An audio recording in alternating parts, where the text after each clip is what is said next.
Canadian aircraft has detected underwater noises in the North Atlantic during the search for a tourist submersible that disappeared while en route to the Titanic wreck.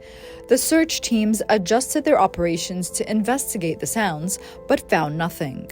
The nature of the sounds and how they were detected remains undisclosed. The submersible, named Titan and operated by Ocean Gate Expeditions, was built to stay underwater for 96 hours.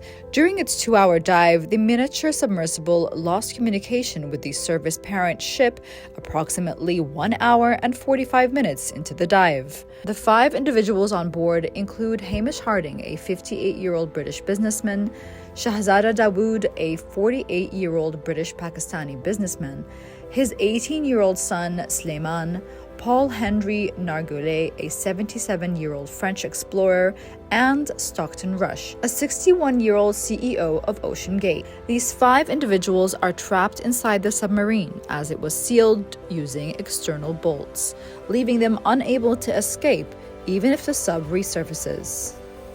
The rescue operation is being coordinated from Boston, Massachusetts, in the United States, with assistance from U.S. and Canadian agencies, navies, and commercial deep-sea companies.